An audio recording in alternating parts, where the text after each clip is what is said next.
talked about getting everyone else on the team staffed, I need to do a very, very deep dive into hiring content creators, the little CC over here in the right, or freelance writers. Now, it's really important because they play a much bigger role in the process, or a much different role, I should say, because the lead SEO, the link prospector, and the outreach manager, these are all people part of the core operations that are kind of making the whole thing flow. The content creator is kind of off to the side, just doing one-off projects, right? The link prospector is constantly finding projects. The lead SEO is doing the whole sitting on top of both these people. The outreach managers and sending emails to all the prospects from these link prospectors.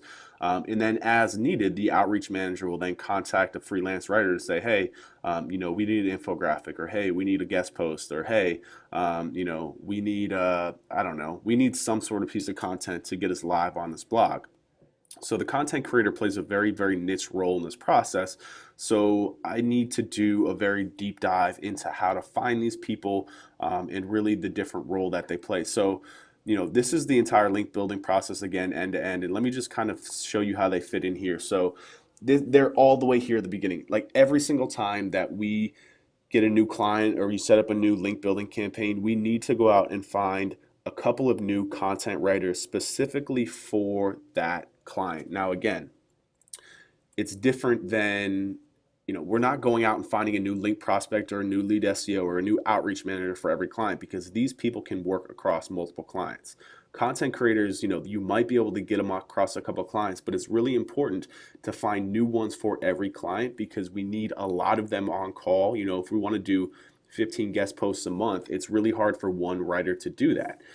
Also, we want somebody with specific knowledge. We don't just want any old content writers writing. We really need somebody that has in-depth knowledge. I'm going to talk about that more in a second. So this is kind of the dive down process of finding content writers. So again, this kind of maps back to right here, setting up the workbook. This is when a new client comes on, right? When you're setting up the workbook, at the same time, we're going to go and find content writers. So here it is. New client comes on board, set up the workbook, hire new content writers.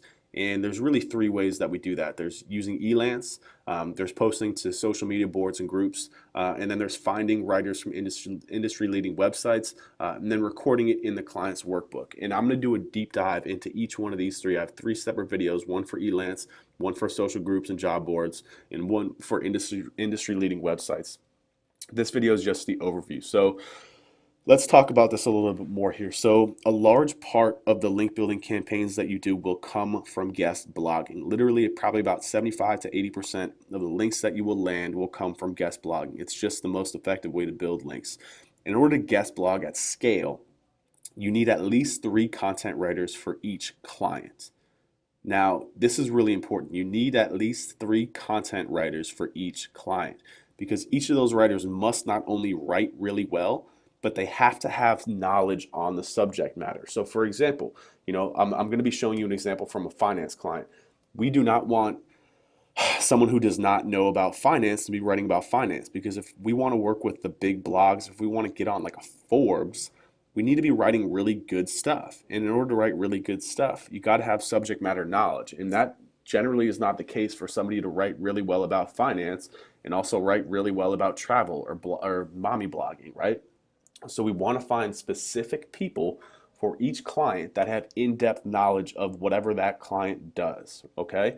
And we want to find 3 different calibers of writing and pricing. And now this is really important because, again, not every single blog that we'll be writing for is going to be of the same quality. Some are going to be lower quality and some are going to be higher quality. And I'm going to talk in the next module about how to tag blogs with numbers depending on the quality. So just thinking ahead here, we want to have writers on deck for each of the quality of the blogs that we'll be working with. So we'll want one writer for lower quality blogs, right? So, the lower rung blogs that don't have that high of a barrier to entry to get content live, we want to not be paying $200 per article. We'd like to get articles for $20 to $30.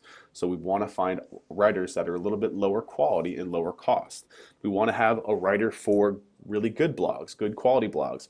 Ideally, we want to get those articles for $30 to $70. And then we want to have at least one writer for top quality blogs, right? To get on a Forbes, we need a really, really good writer. So we want to be able to pay, in the $70 to $150 range for that content. Now, again, it's really important to have all three of these people on call because we're going to be working with blogs of all different calibers. And again, we don't want to be paying a top quality writer $150 for a blog placement that really, could cost us $20. We don't want to waste money like that and resources. So it's really important to have three different calibers of writers on staff. Now, when we're evaluating these writers, we need to do it for quality. And first and foremost, we only want to work with freelancers. We do not want to work with writing services, right? Like the iWriter.com or, all those different writing farms. The quality is really, really bad because all they're concerned about doing is pumping out content at scale, not content at quality. So it's really important that we take the time to find freelance writers and connect with them personally. Okay, because we want their personal email address so we can send them an email, and also so we can really study their writing to make sure that they're up to the caliber that we want. So we need to review writers and place them in one of three categories. That is the ones that we just discussed here: lower quality, quality, and top quality. So the way that we do that is we ask for samples. First and foremost, just ask them for samples and read them. And honestly, just ask yourself straight up, is this any good? Does this content suck? If the content sucks, we don't want to work with them.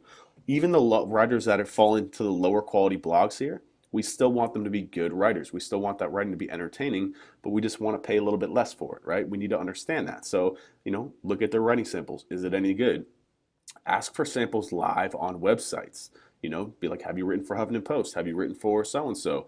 Is it a reputable site? Did that post generate comments? Did it generate social shares? And obviously, the more the better, right? The more social shares and comments that post generated, the better that those people think that it is, the higher quality the content writer. Then we want to find out how much do they charge per word. And we want to look at all of these factors and decide which category that they fall into. And it's really important. And then afterwards, once we do that and evaluate these writers, we go into the client tracking book, which I haven't talked about yet. It's coming up in the next module, don't worry. And in the writers tab, we're just going to record them. And in the writers tab in the column, record their name, email, and rate per article, as you can see here from the spreadsheet. And again, I'm going to go through in a deep dive of this spreadsheet in the coming module. In the tag column, we're going to assign them a number between 1 and 5 based on the quality of their writing. Okay, so remember, I'm just going to flip back 2 slides. We're looking for writers of 3 calibers, right? Lower quality, quality, and top quality. The numbers between 1 and 5 decide the quality of their writing. 1 is the lowest, 5 is the highest quality. Okay, so 1 is the lowest quality, 5 is the highest quality. We use the tag to determine which blog each writer will write for when guest blogging. Okay, so let me explain this here for a second. So when we're doing guest blogging, again, each guest blog opportunity will be tagged with a number between 1 and 5.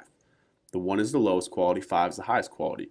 We want to know which writer to work with that blog. So if we're pitching a blog that's a 2, we want to be working with a content writer who's on the level of that quality of the blog, which would be a 1 to 3 or a 2.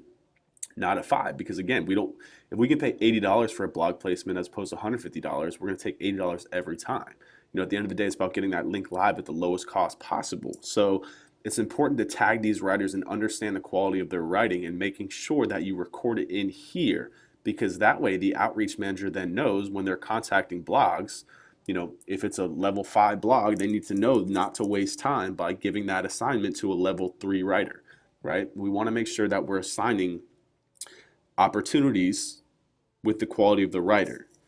Again, this is really, really important. I know this is kind of confusing. I'm going to cover this a little bit more in detail in another video just so we really understand the tags here. And again, it's going to take some context of getting into this spreadsheet to really understand, but it's pretty straightforward. All you're doing is assessing writers for their quality. 1 is the lowest quality, 5 is the highest quality. Pick a number, give it to them, and assign it in the spreadsheet so we know what level that is. So this is the intro to hiring content writers. In the next 3 videos, I'm going to be showing you how to find each level of writer for each quality level using Elance, using job boards, and using Freelance Blog.